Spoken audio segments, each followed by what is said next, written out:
Cette vidéo comporte tous les commentaires d'études sur les versets disponibles dans la Bible d'études Esprit et Vie, dans Luc chapitre 1. Verset 6. Juste devant Dieu. Voir Luc 2 verset 25, note. Verset 15.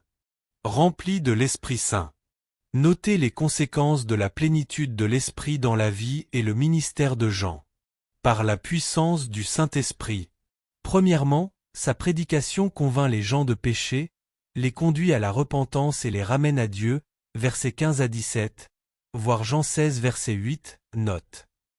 Deuxièmement, il prêche avec l'esprit et la puissance d'Élie, verset 17, voir Actes 1 verset 8, note. Troisièmement, il réconcilie les familles et en ramène un grand nombre à une vie de justice, verset 17. Verset 17. Avec l'esprit et la puissance d'Élie. De bien des manières, Jean allait ressembler à l'intrépide prophète Élie, voir Malachie 4 verset 5, note. Parce qu'il était rempli du Saint-Esprit, verset 15, Jean allait être un prédicateur de la justice morale, chapitre 3 versets 7 à 14, Matthieu 3 versets 1 à 10. Il allait faire la démonstration du ministère du Saint-Esprit en prêchant sur le péché, la justice et le jugement, voir Jean 16 verset 8, note. Il allait tourner le cœur des rebelles à la sagesse des justes, voir Matthieu 11 verset 7, note. Jamais il ne compromettrait sa conscience ni n'accommoderait les principes bibliques au goût de ses auditeurs pour protéger sa position ou assurer sa sécurité. Chapitre 3 versets 19 à 20, Matthieu 14 versets 1 à 11. Il allait obéir à Dieu et demeurer loyal envers toute la vérité. Pour ainsi dire, Jean allait être un « homme de Dieu ».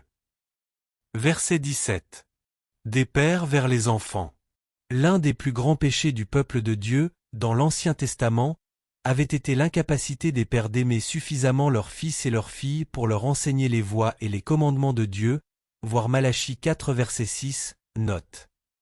Avec la venue de Jean et de l'Évangile de Christ, les cœurs des pères retourneront à leurs enfants. Premièrement, il s'agit d'une déclaration on ne peut plus claire selon laquelle l'un des buts principaux de l'Évangile est de rétablir la volonté de Dieu pour la famille permettant ainsi une relation parentale filiale appropriée. En prêchant sur la repentance et la seigneurie de Christ, les pères se consacreront à leurs enfants dans une attitude de justice. Deuxièmement, si l'Église d'aujourd'hui ne réussit pas à devenir ce que Dieu veut qu'elle soit, c'est peut-être dû au fait qu'une fois de plus, les cœurs des pères ont abandonné leurs enfants, et ce, en ne réussissant pas à les aimer, à passer du temps avec eux et à leur enseigner la parole de Dieu et ses justes valeurs. En conséquence, les enfants rejetteront les voies de Dieu, Malachie 4 verset 6. Troisièmement, voici quelques passages importants à propos des parents et des enfants. A. Enseigner aux enfants la fidélité aux voies de Dieu.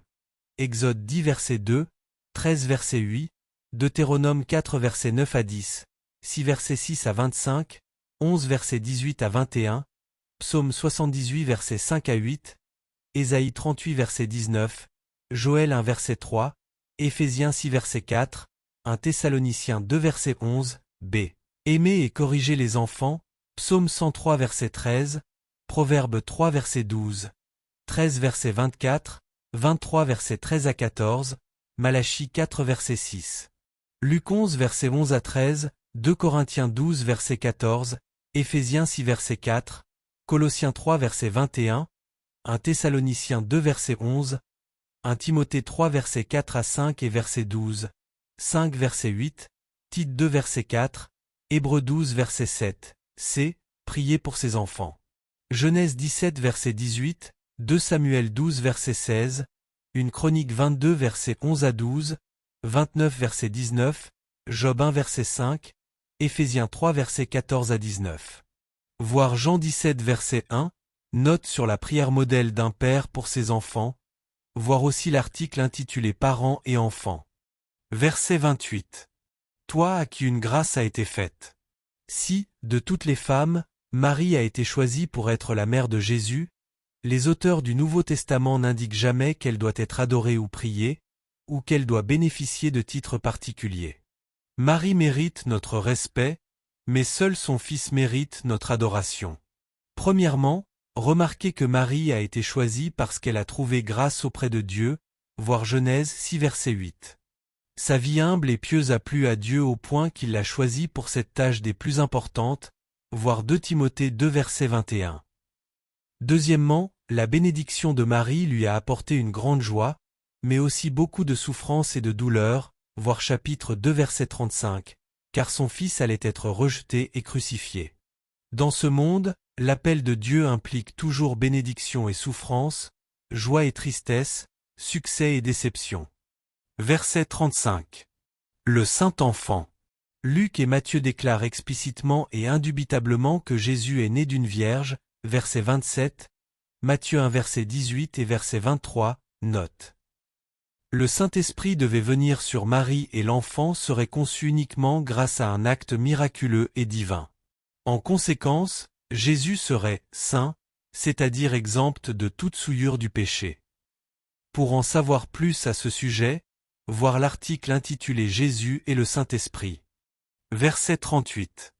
Selon ta parole. Marie s'est soumise complètement à la volonté de Dieu et a eu confiance en son message. Elle a accepté de plein gré l'honneur et l'opprobre que lui apporterait le fait d'être la mère du Saint-Enfant. Les jeunes chrétiennes devraient suivre l'exemple de Marie dans le domaine de la pureté sexuelle, de l'amour pour Dieu, de la foi en sa parole et de la volonté d'obéir au Saint-Esprit. Verset 47. Dieu, mon Sauveur. Par ces paroles, Marie reconnaît son propre besoin de salut. Elle était pécheresse, et avait besoin de Christ comme Sauveur. Le dogme de l'Immaculée Conception selon lequel Marie aurait été conçue et aurait vécu sans péché n'est pas enseigné dans les Écritures, voir Romains 3 verset 9 et verset 23. Verset 67. Rempli du Saint-Esprit. Luc expose la façon dont le Saint-Esprit a revêtu de puissance les personnes qui étaient associées à la naissance de Christ, verset 15, verset 35, verset 41 et verset 67, chapitre 2 verset 25. Après l'ascension de Christ, la voie a été ouverte pour que tous les croyants soient remplis du Saint-Esprit, Actes chapitre 1 et 2. Verset 75. Sainteté et justice. Le but ultime de notre rédemption est que nous soyons délivrés du royaume de Satan, Acte 26 verset 18, pour pouvoir servir Dieu dans la sainteté et dans la justice tous les jours de notre vie, voir Éphésiens 1 verset 4. Chaque enfant de Dieu doit s'efforcer de vivre une vie de sainteté et de justice dans un monde mauvais. Cette vie sainte se trouve devant lui, c'est-à-dire dans la présence de Dieu.